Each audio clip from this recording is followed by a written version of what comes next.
Viewers, herbal life நியூட்ரிஷனில் daily பேசிஸில் ஒவ்வொரு topic பற்றி பார்த்துட்ருக்கோம். இன்றைக்கி நம்ம பார்க்க போகிற டாபிக் என்னென்னா, ஹெர்பல் லைஃப் நியூட்ரிஷனில் ஜாயிண்ட் சப்போர்ட் பற்றி தான் நம்ம பார்க்க போகிறோம். அதில் எப்படி எடுத்துக்கணும், யார் யாரெல்லாம் எடுத்துக்கணுங்கிறது தான் பார்க்க போகிறோம். வீடியோவை ஸ்கிப் பண்ணாமல் ஃபுல்லாக பாருங்கள். நம்ம சேனலை லைக் பண்ணுங்கள், ஷேர் பண்ணுங்கள், சப்ஸ்கிரைப் பண்ணுங்கள். கூடவே கமெண்ட் பாக்ஸில் போய் கமெண்ட் பண்ணுங்கள். ஜாயிண்ட் பெயின் யாருக்கெல்லாம் வருது அப்படின்னு பார்த்தீங்கன்னா, ஓவர் வெயிட்டில் இருக்கவங்களுக்கும், மார்க்கெட்டிங் ஃபீல்டில் இருக்கவங்களுக்கும், ஏஜ்டு பீப்புளுக்கும், புவர் நியூட்ரிஷனில் இருக்கவங்களுக்கு தான் ஜாயிண்ட் பெயின் அதிகமாக வருது. அதாவது நம்ம எலும்பு முடிகிற இடத்துல ஒவ்வொரு பகுதியிலையுமே கார்ட்லேஜ் அப்படிங்கிற டிஷ்யூஸ் இருக்கும். அந்த டிஷ்யூஸ் ஸ்மூத்தாக இருக்கிறதுனால நம்மளுடைய ஒவ்வொரு ஜாயிண்ட்லேயும் போய் மூவ் ஆகுறதுனால அந்த கார்ட்லேஜ் டேமேஜ் ஆகுது.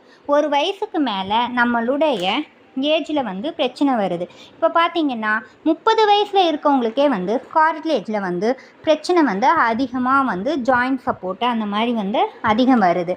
அதிலேருந்து நம்ம எப்படி வெளியில் வரலாம் அப்படின்னு பார்த்தீங்க அப்படின்னா, என்னென்ன மாதிரி ஃபுட் எடுத்துக்கணும், கால்சியம், மெக்னீஷியம், காப்பர், குளுக்கோஸ் அந்த மாதிரிலாம் அதிகமாக நம்ம எடுத்துக்கணும். இதெல்லாம் பார்த்திங்கன்னா நம்மளுடைய ஜாயிண்ட் சப்போர்ட்டில் அதிகமாக இருக்குங்க.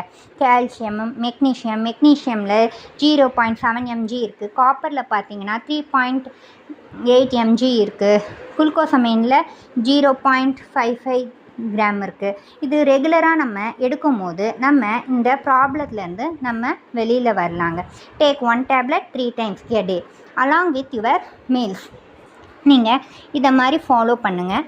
அதுக்கப்புறம் பார்த்தீங்கன்னா, இது எப்படி பர்ச்சேஸ் பண்ணணும், இது என்ன மாதிரி எடுத்துக்கணும் அப்படின்னு கீழே தெரிகிற கான்டாக்ட் நம்பருக்கு கால் பண்ணுங்கள். நான் ஃபர்தராக டீட்டெயில் உங்களுக்கு சொல்கிறேன். தேங்க்யூ.